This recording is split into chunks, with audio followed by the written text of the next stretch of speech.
All right, well, thank you guys all for coming. Today is our 4th day of Prevention Week for ASAP Community Coalition. I am Mona Abdullah Hijazi. I am the Access Community Engagement Manager and I oversee the ASAP Community Coalition. Today you're going to be hearing from myself and from a person that has found her space in my heart and a mentor to me, Angela. Angela is from Delta Prevention Coalition out in California. Angela is also a CADCA trainer, has been in prevention for many, many years, and has so much beautiful advice to be giving us. We have learned a lot of different techniques from her. And today our presentation is on purposeful engagement, developing and sustaining strong partnerships with communities of faith. Angela, I'm going to hand it over to you to give our audience a little bit about yourself. Thank you so much, Mona. I'm actually really excited to be here. When they asked me if I would do this, I said, yes, this is really my wheelhouse. I have been in prevention for over 20 years and I work in all different aspects of prevention. In Northern California, I actually do a lot of family-based prevention work, but I am also a CADCA trainer. I have 2 coalitions that I work on here in my local areas, as well as statewide coalitions that I work on. And so I love to be able to talk about this. And then of course, Mona and I are really close. She's a really good friend of mine. And so to be able to be here with her and to present this material has been really just a dream come true for me.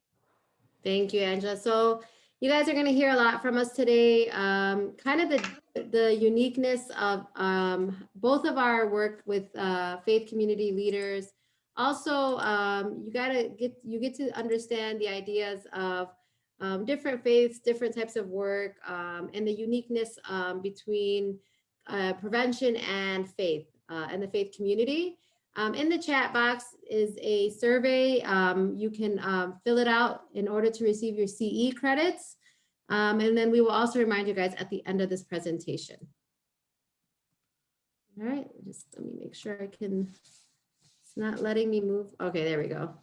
All right, so for today's presentation, we're going to discuss the natural alignment prevention research has on the communities of faith, identify basic prevention research that can be used, consider all the challenges and pitfalls of faith alignment, and discuss real world tips and strategies for bridging faith and prevention.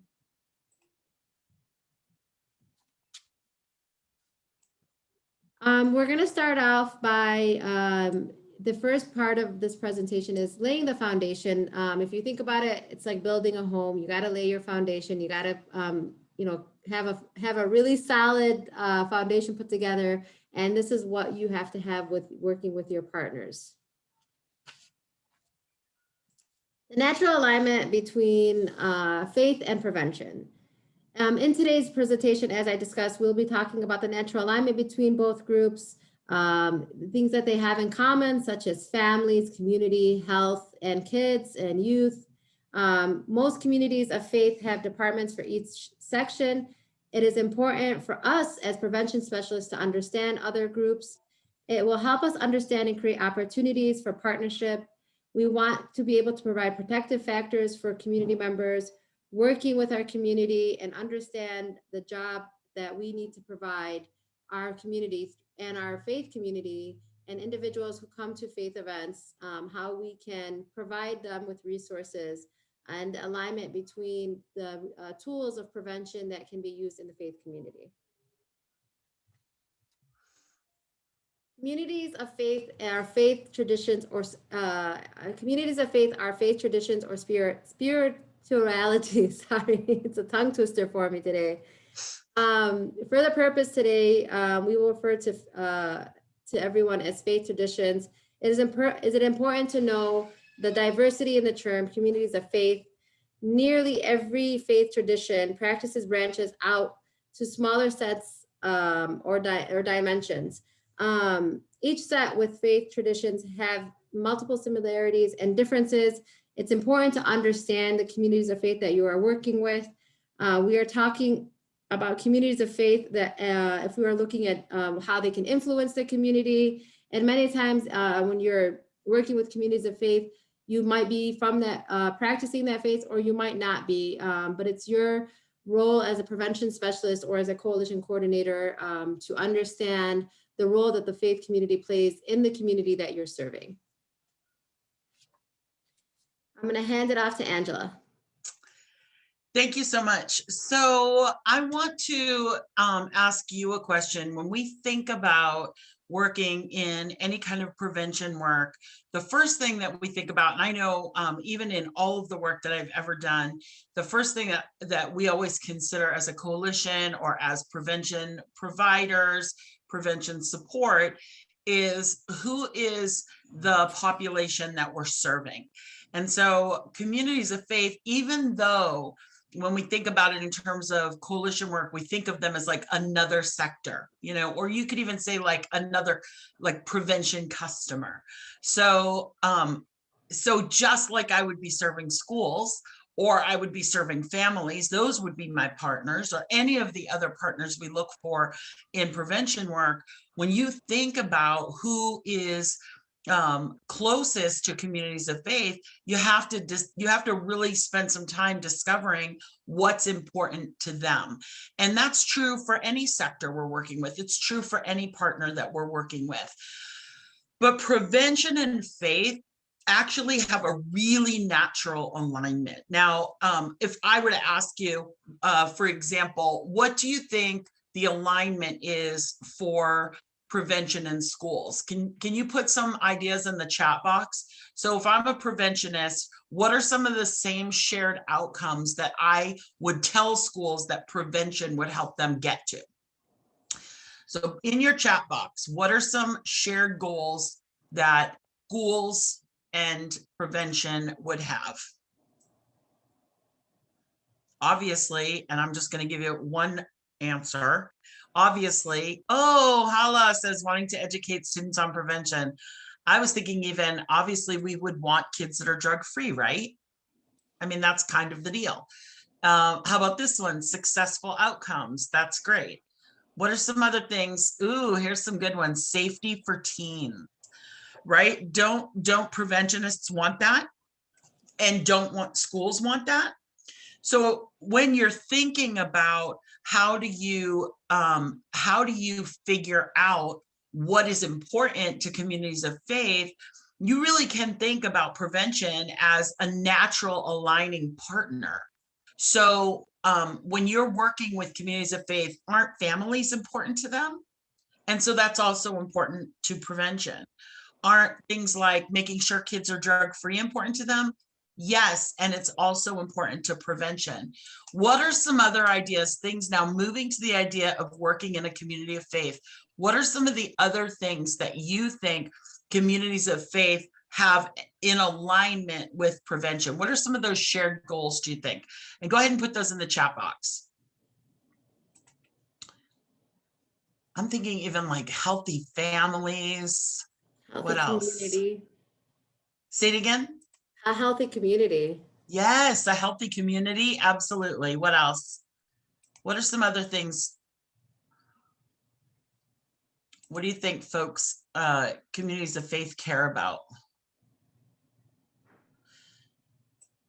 Do you know what I think one of the things that we often forget about when we're thinking about alignment between well, I was gonna say the children, teens don't like to be called that, between young people and their families and communities of faith. I think one of the things that we often overlook is the fact that faith membership is important to them. Like families want their kids to grow up and to worship or to belong to the community of faith of their parents. And we in prevention want kids to have places where they're connected and they belong. And so when you start to think through what are some of those things, when we say that they have, those kind of natural alignments, or that we share the same goals as them, the first thing to think about when you're working with any community of faith is what are the things that they have as goals. And a lot of times that gets us back to, like we say, we call this like the elephant way of thinking, like when you're trying to work with any community in particular, I would say in particular, if it's not your community of faith, but honestly, sometimes when it even is to really use the elephant perspective. Like elephants have these like giant ears, but a little tiny mouth. So really that has to be us. Like we have to really listen, but then only speak when we need to speak. And our job as preventionists is we're supposed to be educating people. That's part of what we do. And we have to do that work. Every community needs preventionists. Just like every community needs doctors, every community needs educators, every community needs firefighters. Every community also needs preventionists, but preventionists will never be effective, or nor will we be able to go into and reach communities within communities if we're not willing to listen, and not just listen, but also maybe to hear what's important to people. So we do share a lot of multiple goals. We do want healthy families. We do want people that are sober. Somebody said to have a substance-free congregation. Yes. Tracy shared mental health. Those are really important things, like those successful outcomes. If we can learn as preventionists how to hear what our community members are saying, and then how to translate that to prevention language, that's right there in that spot where we're going to get the most activity, because it's not just us saying, hey, don't you want substance-free kids, but it's actually saying, what are your goals and how can the work of prevention help you to meet them?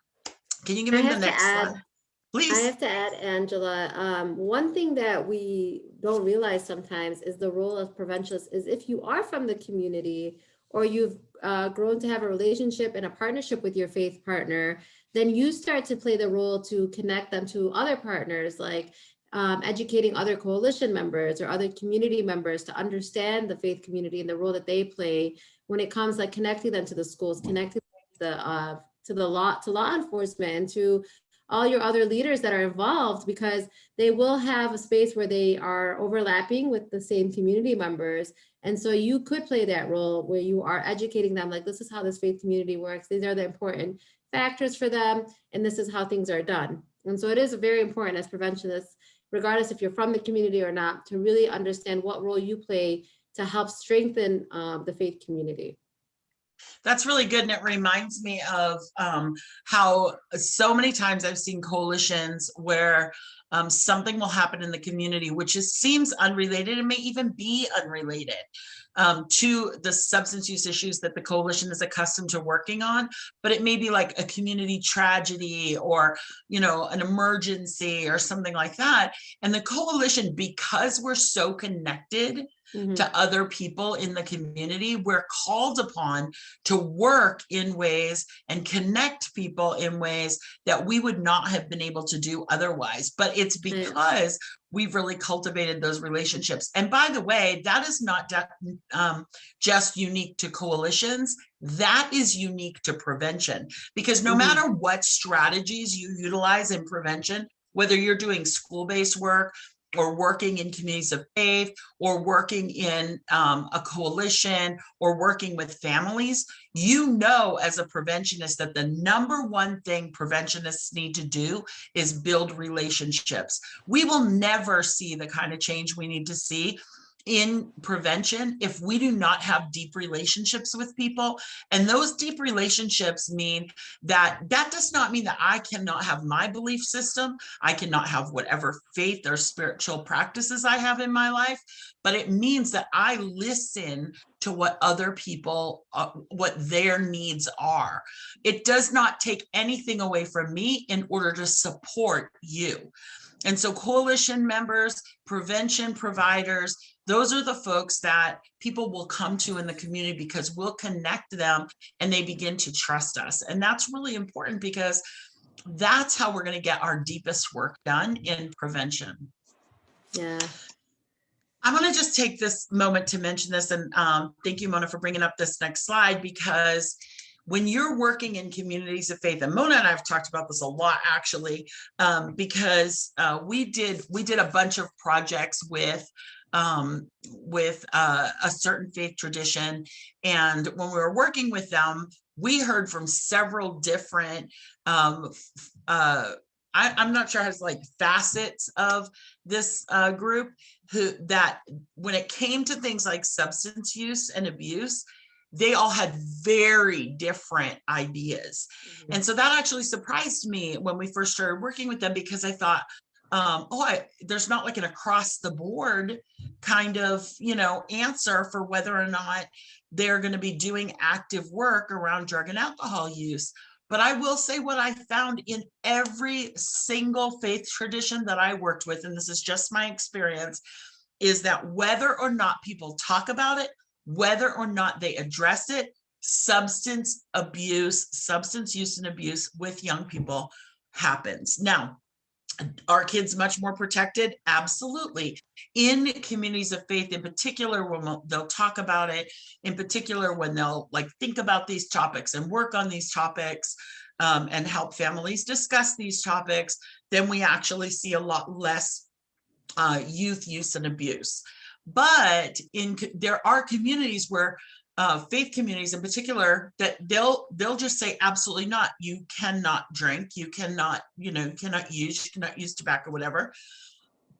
And we've seen many times that there has been almost like kind of a backdoor, like, listen, they're not supposed to use, and so they're using, and this is, we need to get help for them.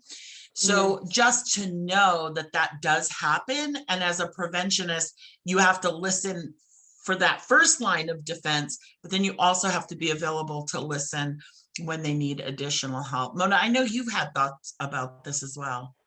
Yeah, I mean, when you've been saying a word that I think is very important.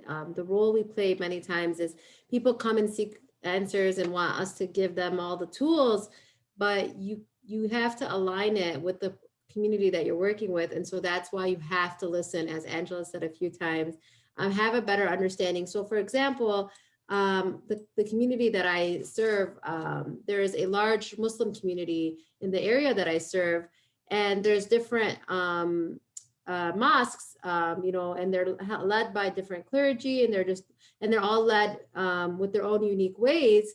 And I have to have an understanding of how each one works and how each institution works, and how they decide to make decisions, and like how things are said or how things are presented. I mean, I had one. When I did presentations, I was able to do it for females and males together. And then I had another one where they would prefer a male speaker for males and a female speaker for females. And just so that the conversation was more comfortable and I understood it and it was fine. And so you have to just have a good understanding of how you are presenting yourself. And you really just need to listen very closely before you make any decisions on how you're going to be providing these information to everyone, because each community is unique, and you have to really understand how the role of faith is playing with that community, or what role it plays with that community, and to make sure that you are explaining the science and the understanding and the evidence-based research behind prevention.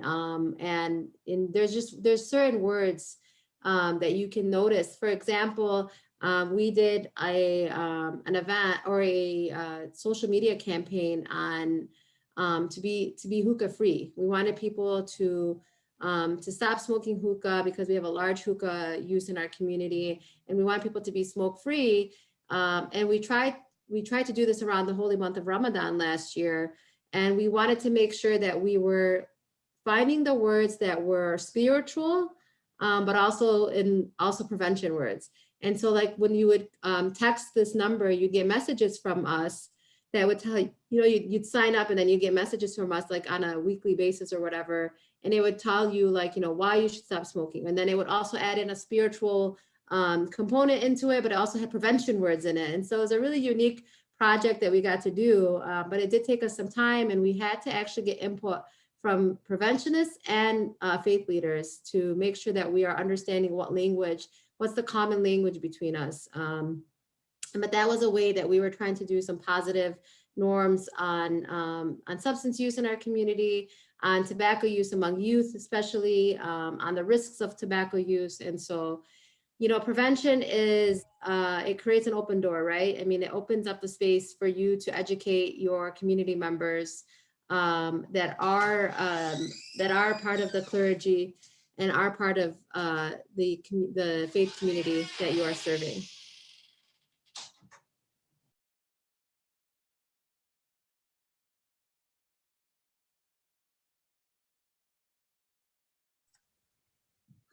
Did we lose you?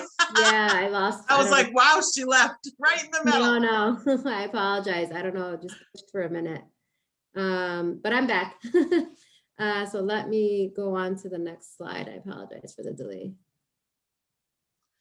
This is Angela. I'm going to hand this to you because you really are a very sustainable person.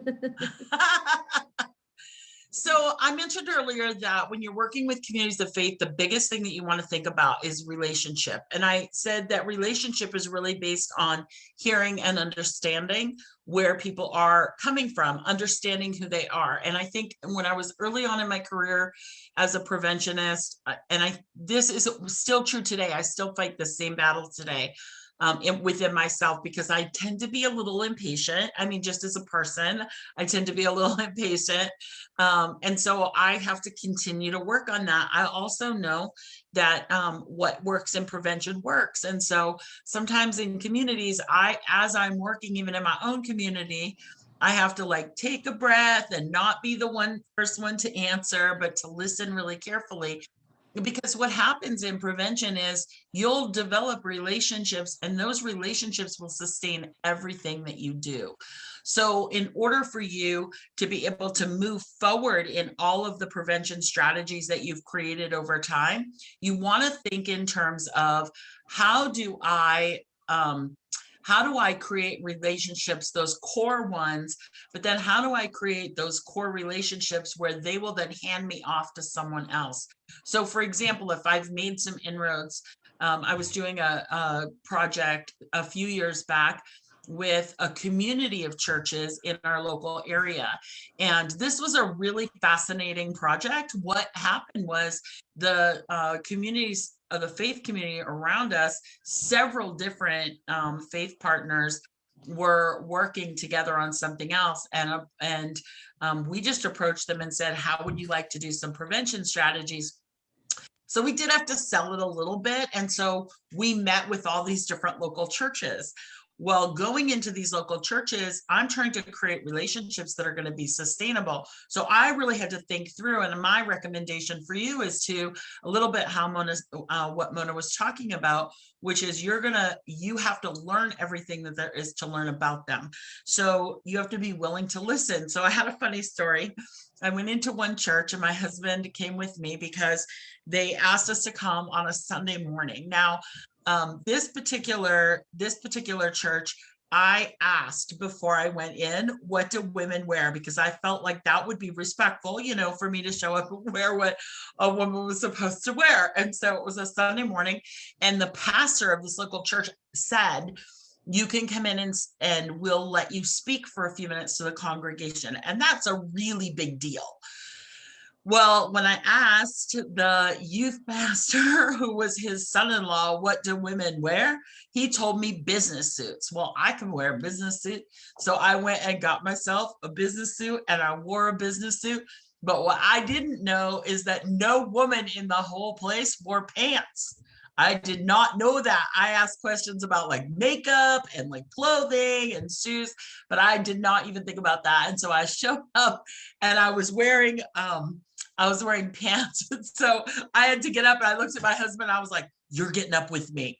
And just like kind of stand in front of me. And he's like, I will not get up with you. No. I said, just like hold my papers. But he wouldn't do it.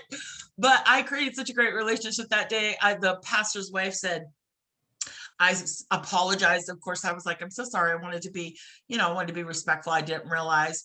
And she said, oh, bless your heart, which is like a code for don't do that again.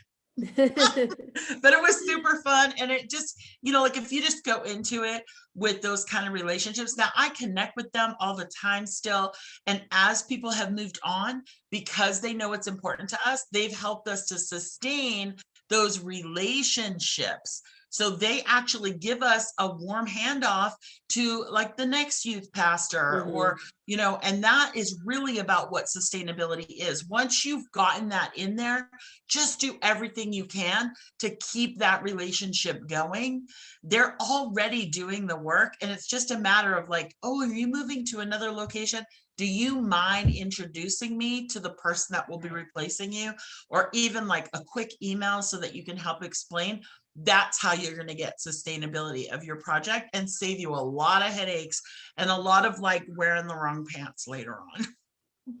I think that it's just, you have to put aside certain things and realize that you're walking in to provide the resources and the tools to this community, and if they're in the faith community, then it means a lot to them, right? That if they're attending whatever it is, it could be if they're attending church or the mosque or wherever they're attending, whatever type of institution that they're attending, it matters to them. It's important to them. Their leaders are important to them. And so when you're putting yourself into their space, I feel like you just have to understand how to respect that space and to be keep your eyes and your ears open to where you are and how you are. And I can tell you, one time I went to an event, I went to a meeting actually, and it was a government meeting, and I didn't know that. I knew we were going to discuss faith, but I didn't know the faith leaders were going to be at the meeting. And I went in and I seen one or two, and I was like, oh, okay. And then I seen 3 or 4 more faith leaders, and then it was like 10 of them. And now I'm just sitting there and I'm like, oh, like then I look down because my first reaction as a human was, am I dressed okay? Right. What am I wearing? Like I had to like seriously think about like, do I look okay? Like, am I respectful? And it was just and that was just like my instinct was, am I gonna, feel comfortable right now? And it was just, something that I felt. And I'm like, okay, cool. It's winter time. I have a jacket with me. So if anything, I can just throw my jacket on. But these are situations that play a role. And I feel that to sustain these relationships after you lay this foundation and after you create these relationships, to sustain them, as Angela's saying, communication, understanding, regardless of what you are practicing, you are providing this prevention for this community, and this is the faith community that's serving this community, and so you have to understand their role and your role and how you guys can come together. So why does engaging with communities of faith work? As you guys have been listening to us, you have to see that, both of yourselves, your faith community and your prevention team or your coalition leaders or whatever it is, you guys all bring assets to the table. Communities of faith are actually one of the areas and leaders that do encounter individuals who are AOD issues.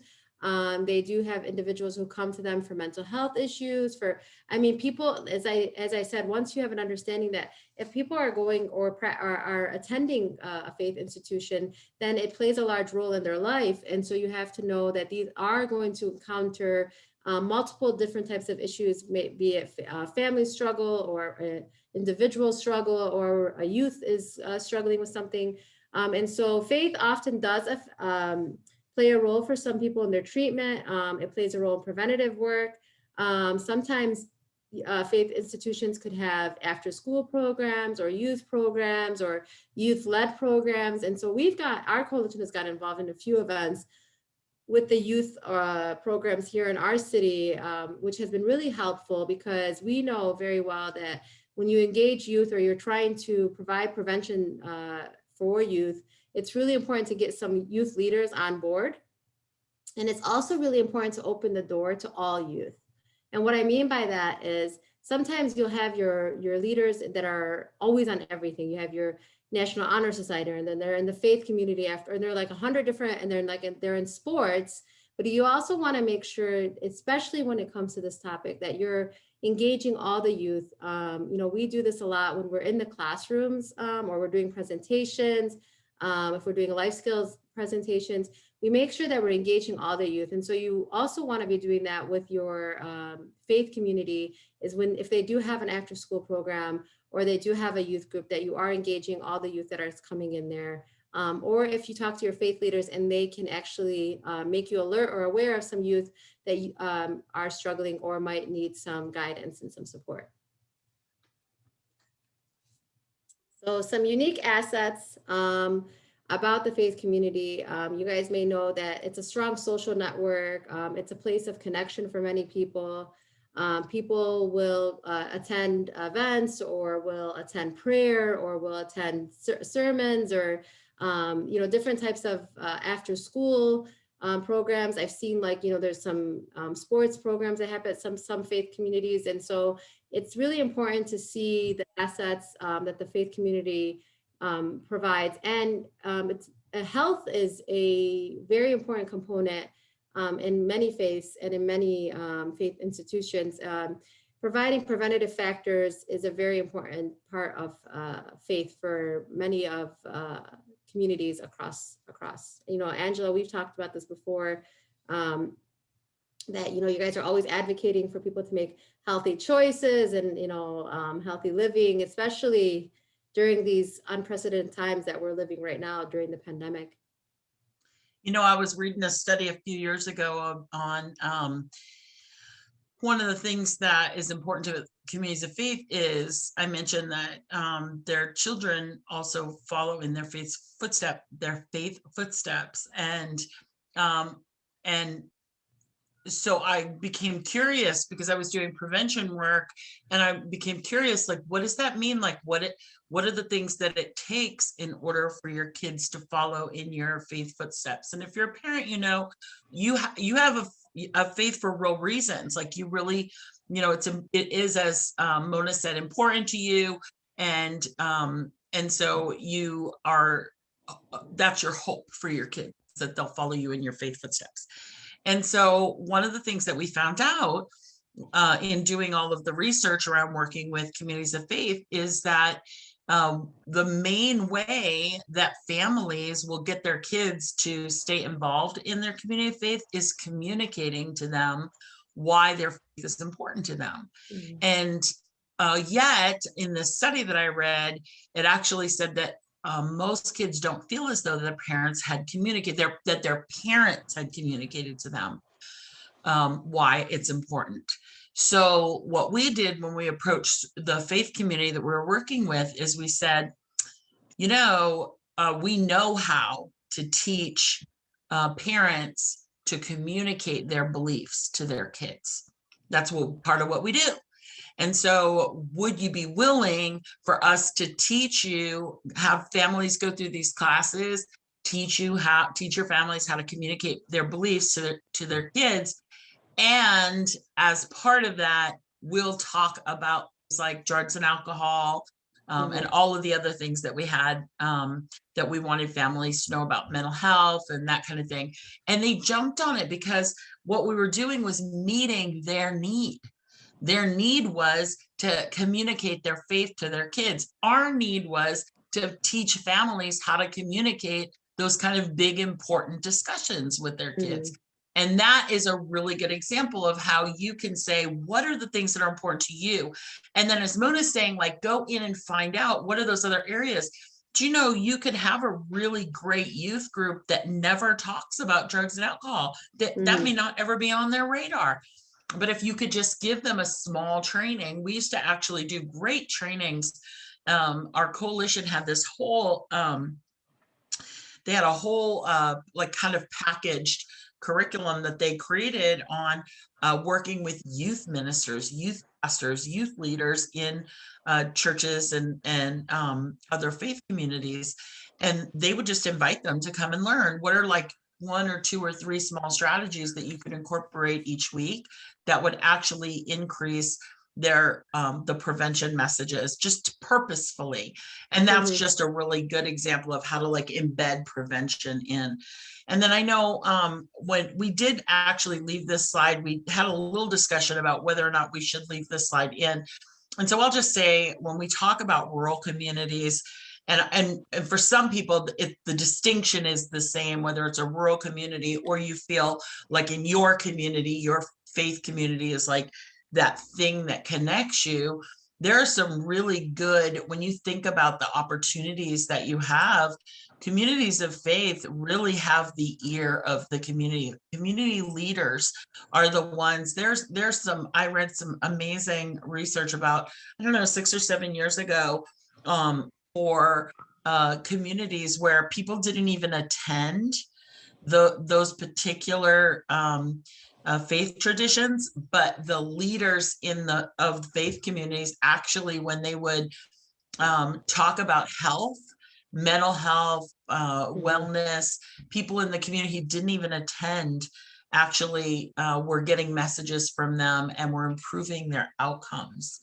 So community leaders in communities of faith have influence. And so the more we can work with them, and rural communities is just a little bit deeper because sometimes that's the only place they can connect.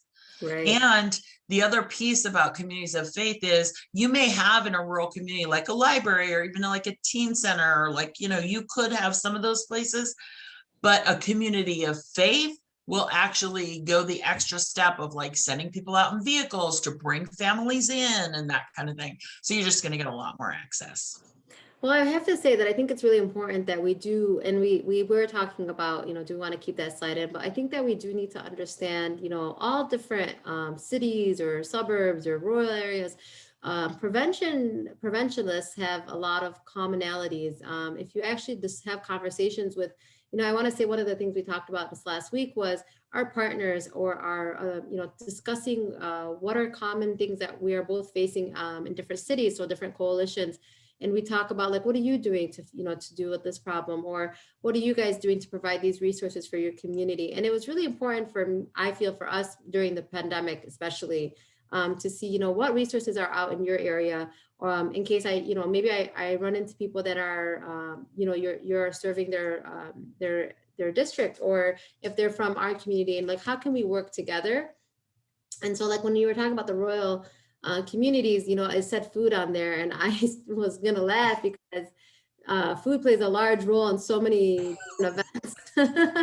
I feel like food is like a common language for so many people. I don't think I've been to an Access event where food was not available, because it's an icebreaker sometimes, right? Like sometimes food can play as an icebreaker. It kind of sets the tone and the mood, especially depending on what time of the day it is, if coffee is needed or if a snack is needed or whatever it is. But that is true. I mean, and it's very important that we, when we're working with our faith communities and all of our coalition leaders, that we are not only, finding out what their needs are, but also discussing what our needs are. Because there's certain times that I would go to the faith community and say, can you please talk about this during Friday prayer?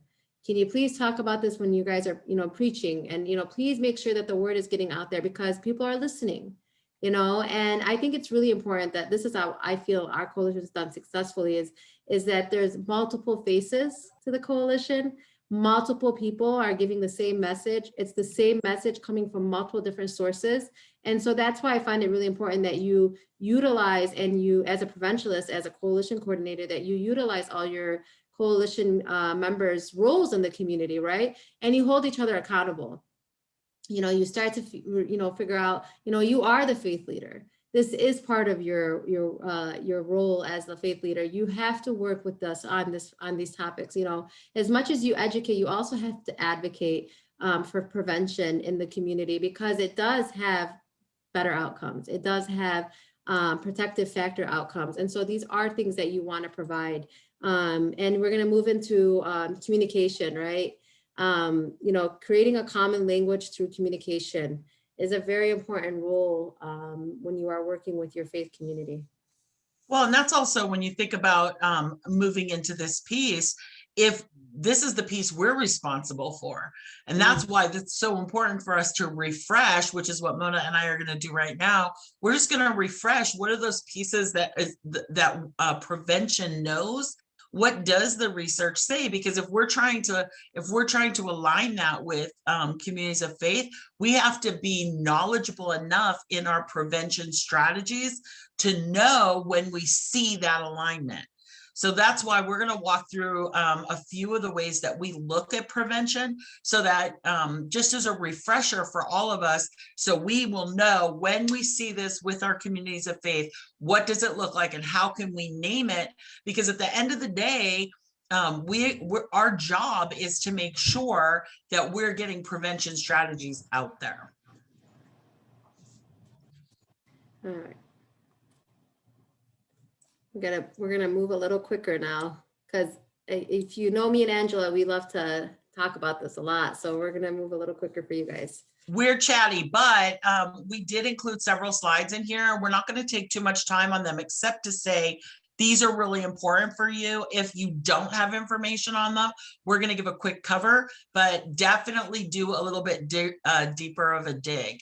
So the first thing is, just as a refresher, there's no real right way. There's no one way to prevent alcohol and drug problems. We know that there isn't a silver bullet. These are actually what we call the CSAP 6. These are the 6 ways the Centers for Substance Abuse Prevention look at how to do prevention work. Now, I want you to just align this in your brain with what those things are that communities of faith are doing, and in what area could you actually do some of these, do some of this work. So how can you get information out? How can you do education? How can you help provide alternatives? Really important stuff. The second piece is when you think about prevention research, things like, and we're going to go through very quickly a few of these, things like the strategic prevention framework, understanding resiliency, that kind of thing. Those are the things that we want you to think about when you're doing this work. So many of you know the strategic prevention framework. It really just tells you how you do prevention, that, and you're going to do this with communities of faith as well, to really think through. You have to assess the problem, build capacity, do planning, implement. You have to do that if you're working with a mosque or a church or a community center or a city or a school. And so this is what's going to help you to be really strategic. Next slide, please. Then the thing, I mentioned this earlier, that when you're thinking about the assets of any given community, including a faith community or a neighborhood or a family or a school, any other way that you do prevention work, what you want to do is you want to build on the assets they already have. Communities of faith naturally have assets. They have people who care about one another, in relationship with one another. They have volunteers, they have locations, they have a lot of times programs for young people, teachings for young people, parent classes, all kinds of stuff. So you want to help identify those and build on those. The next one is thinking about risk and protective factors. And here's where it gets a little bit tricky, because when you think about if you were just to go to a congregation that you had a bit of a relationship with and start talking about all of the great things they do well, and all of the great things that are happening in the community around them, people love that. They love to build off of that protection that's naturally there. Adults that love and care about kids, somebody who's listening to them, making sure that they have places to play, blah, blah, blah. But the risk also is there. And so gently and with tact, identifying that risk is really important in any community.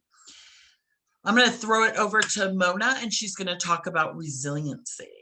Yeah, thank you, Angela. Communities of faith, they are a place, as we've been talking about, they are a place where people feel safe and secure. They go there for many different reasons.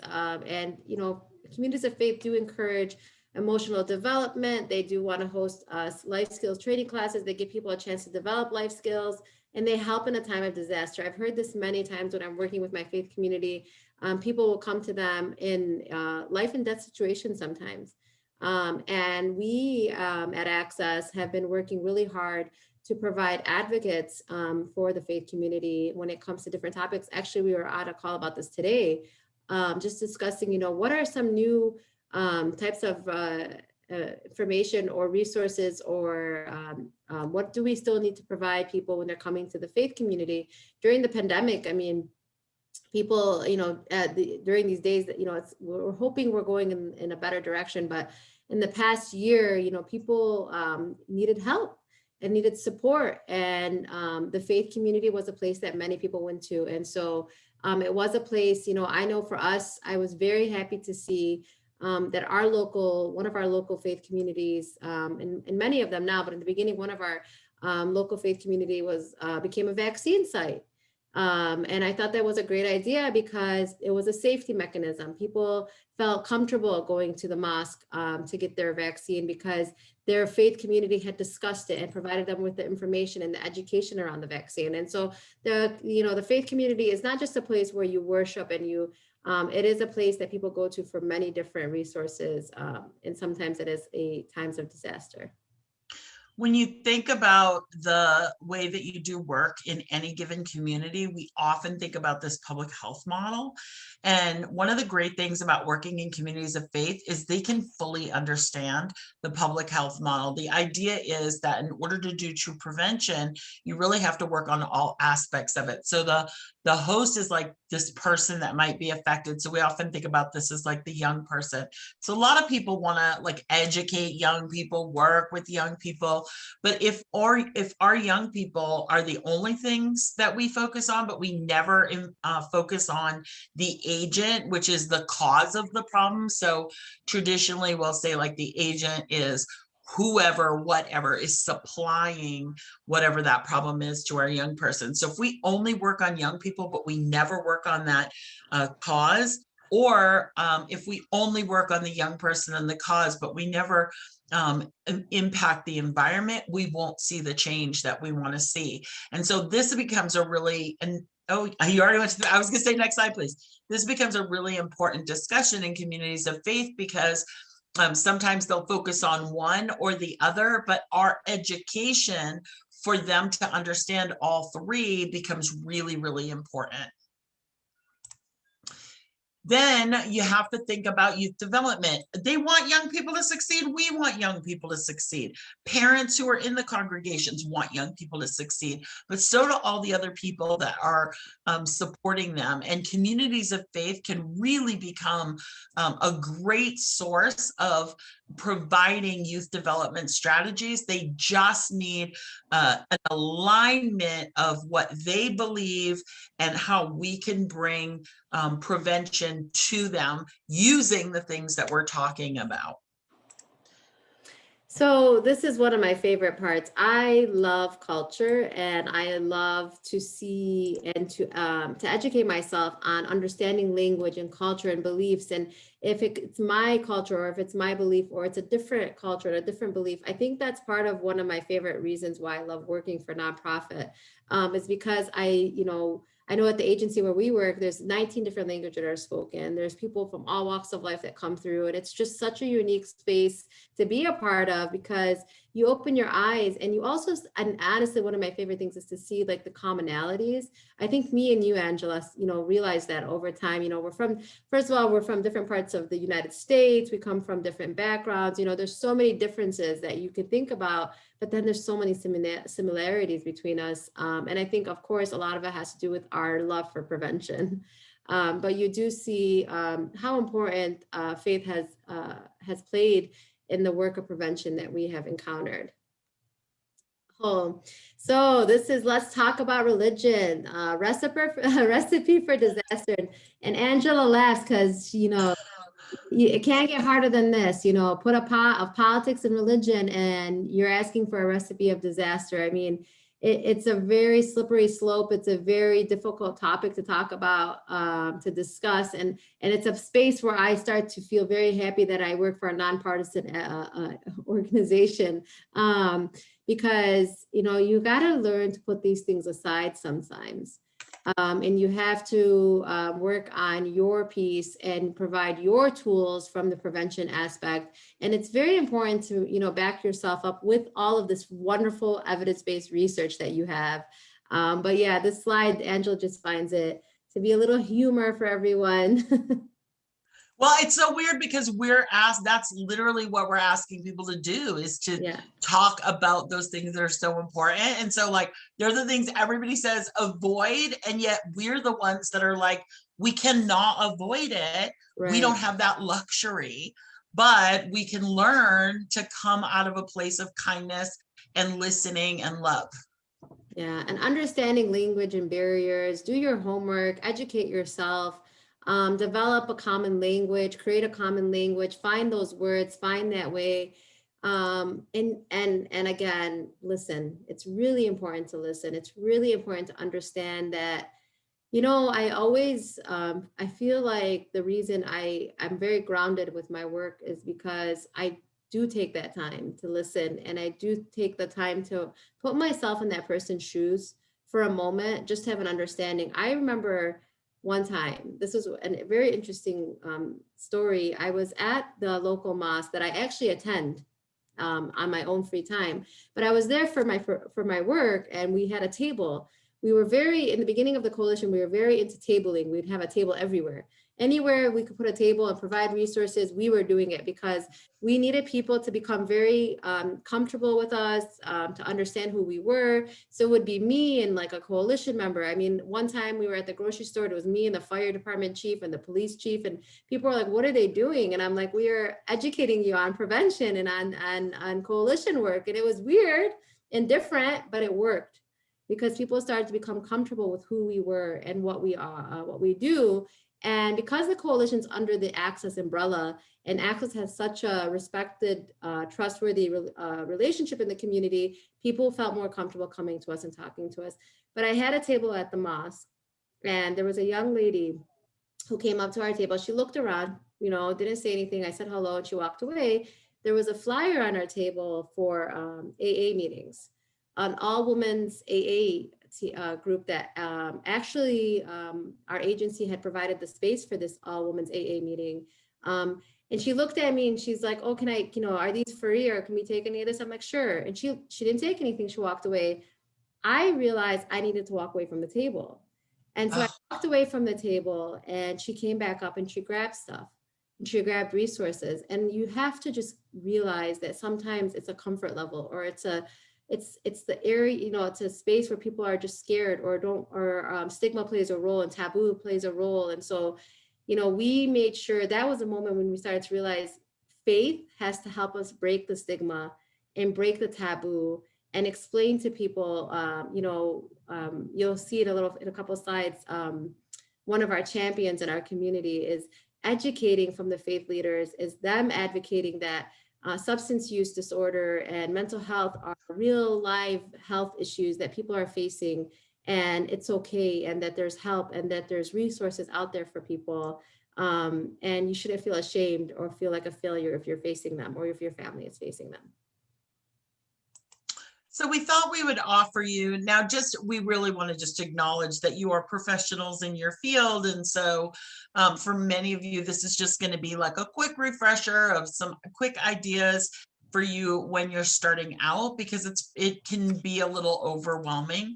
So the very first thing when you think about like, what does it mean to strategize for success, is we're not the only people that are trying to get their time and attention. So when you think about strategizing, focus on the word strategy.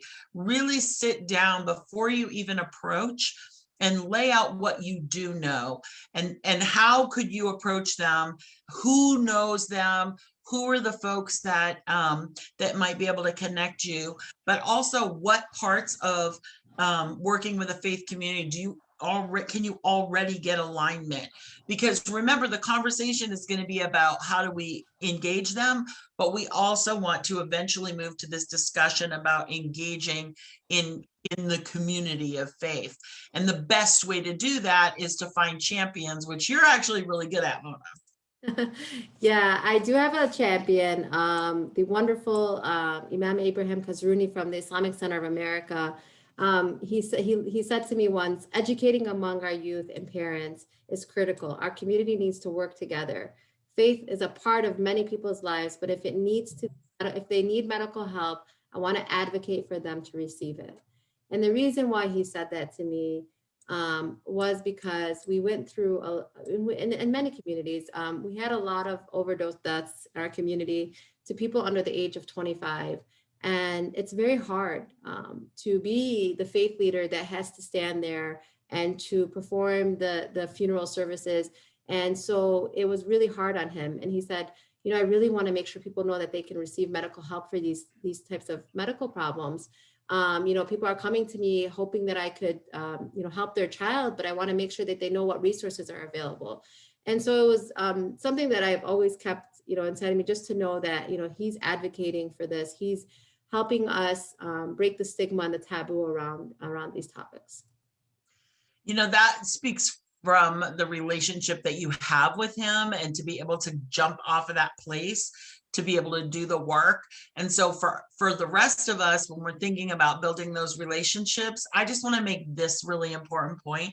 Relationships are never agency to agency. They just are not, even though we make people sign like agreements, but the relationship is not between agencies. The document is, but the relationship isn't.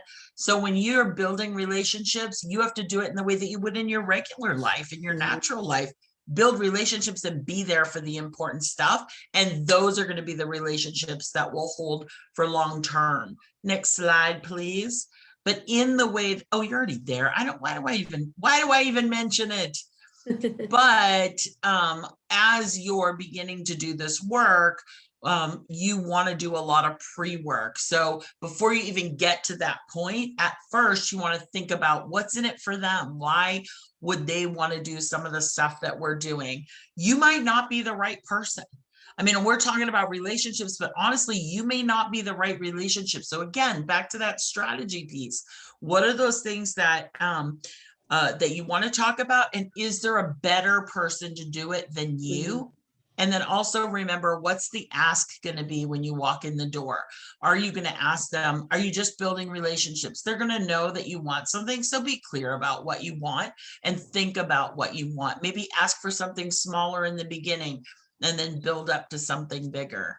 I usually do that. It's like tricky. And then this is the only thing I'm going to caution you is that we say be a teachable expert, because I've been in prevention for a very long time, and I learn something every single time I work with another preventionist. So and I mentioned that I sometimes have a little trouble being patient, and I do work on that. I actually have to prepare myself to go in because I know what I know, but I do not know everything. And so you have to learn to be humble and be a teachable expert, because those are the ways that you're going to convince them to work with you long term. Just a few things to think about when you're honoring someone else's culture, your clothing, the words that you use. Are there norms around which person addresses another person? And you can ask. I've worked with so many different communities of faith, and I have found that they are more than happy to give you all of the information on everything you see on the slide. But I will also say this. Never make the person in front of you be the only person in that culture in your eyes, because they don't have all the answers. So you want to, even though you may find a person that will help you to navigate that culture, if it's not your own, do remember that they're not the only person that understands, and they may feel a little bit of pressure if we're asking them all these questions. So try and find a few more folks to help work with you. And then the last piece, I'm going to throw this over to you, Mona. Well, we want to make sure that we stay focused, right? We got to look at the big picture. What are we going in? What is our ask? What are we trying to do?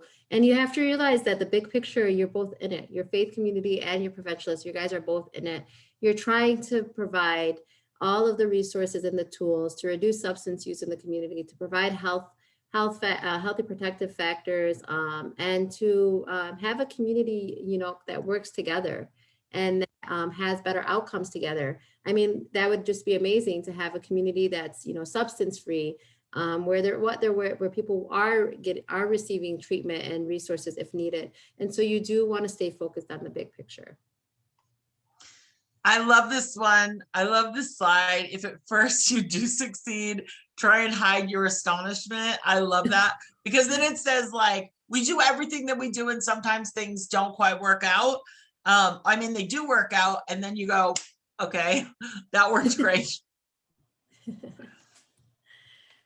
Well, the last thing before we get to our questions is I do want to always remind people to hold yourself accountable, to make sure that your community is on the map.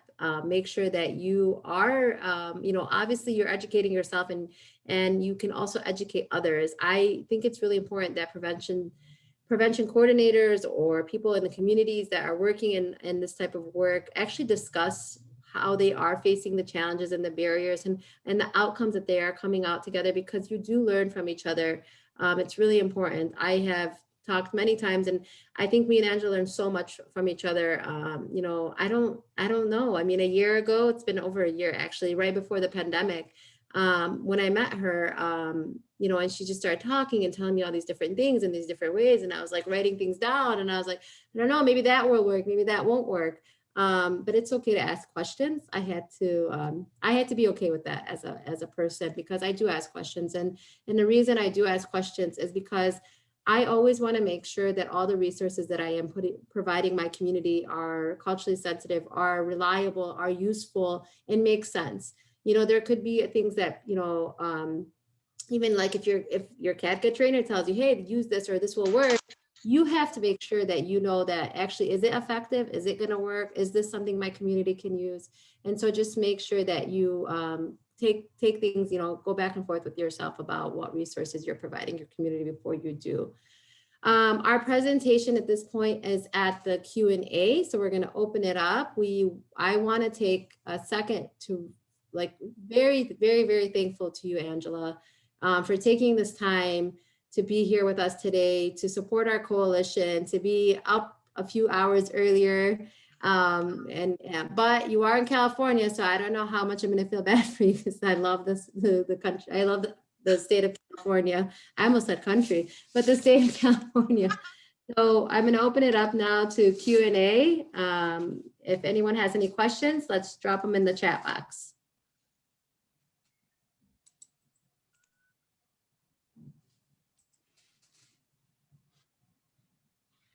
And if you're on with us right now on the Zoom, you can unmute yourself if you have any questions.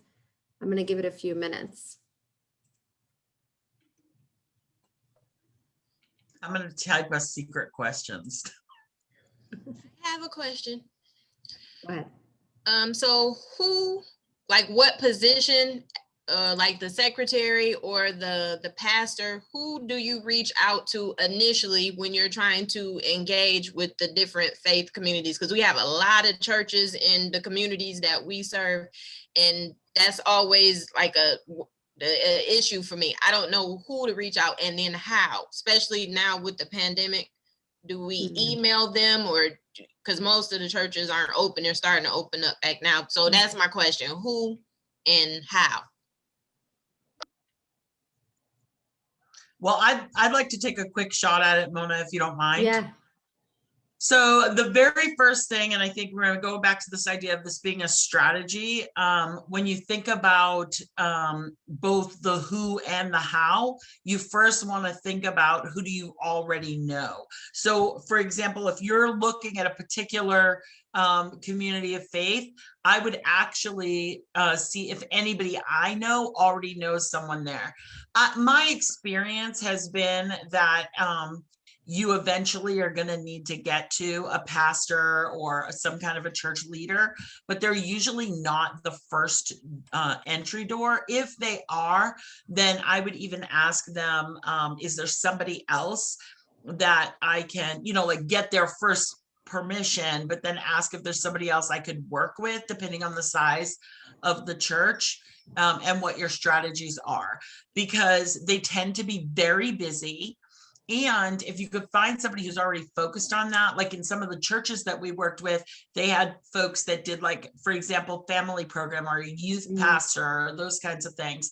So the which person just depends on the site and how interested they seem. So like I could totally work with the secretary if the secretary is someone who's like, is like interested in what we're doing, and we'll move it forward. So even in that small community, find a champion.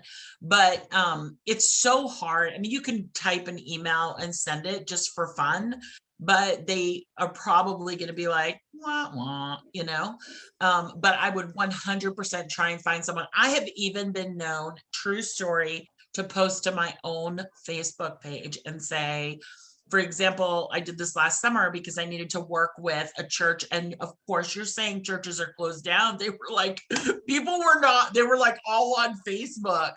But I was doing a project in the south part of Sacramento, and I did not have in this small neighborhood contacts. I put it on Facebook and I said, friends, who do you know? Because I couldn't find a professional one. And I got 2 or 3 people that were like, oh, my brother-in-law is blah, blah, blah. And they gave me a warm handoff to this other person. So even go to your personal. But Mona, did you have more? Oh, the personal part, I'll say, is something that's been very helpful for me. I do think that you have to, I mean, you got to get your foot in the door. I do, like Angela said, you can email people. I am a little bit old school, believing if you can go in person, to go in person, or make a phone call, have a conversation. Yes, of course, you just got to find out who that person is in the institution. It could be that, I know sometimes we know that we do talk to the presidents or the secretary or whoever's running the show, but then they need to get the buy-in and the feedback from the faith leaders. And so you got to take that time. You got to take that time to make sure. And one word of advice, if you're on a meeting with any of your partners and you need to get another meeting set up, do it while you're on that meeting. Make sure you send that meeting out while you're during that meeting, because that is so helpful, because they're like, okay, cool. Are you sure that date works for you? I think that's just the easiest way to make sure that you have another meeting set up with them, because people are busy and there's so many things going on.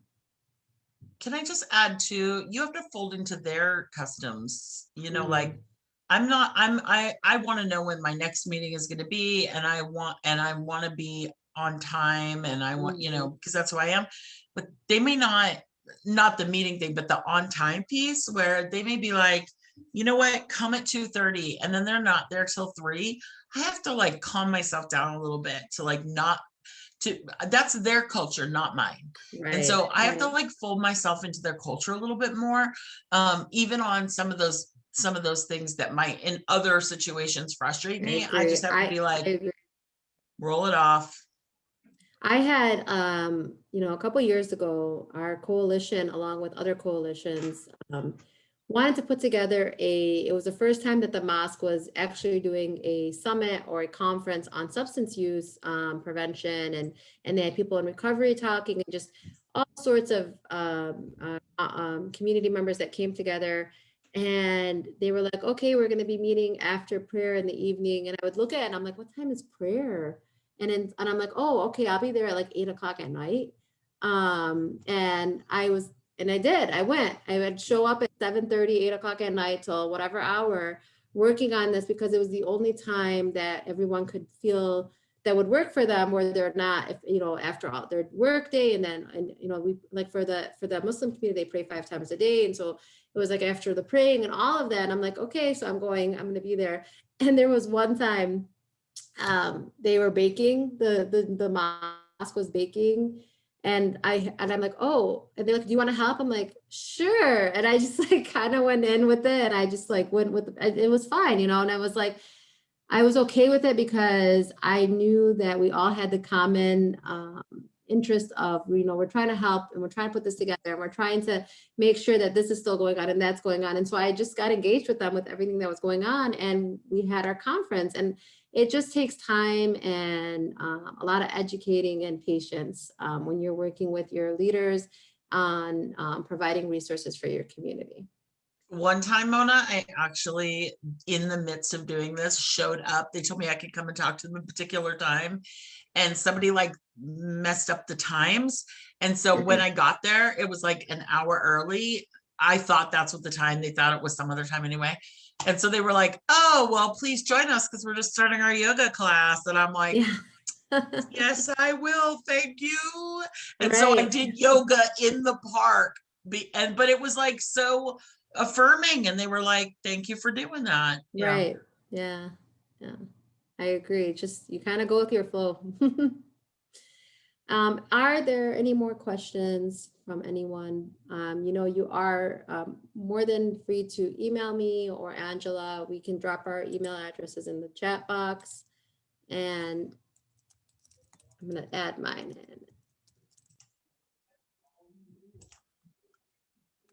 Oh, you have, I don't know if I can put mine in, but I'll try just for fun. I'm not a host, so I can't do it. Hold on.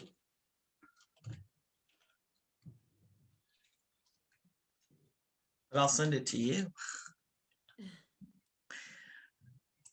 And you can put it in there. All right.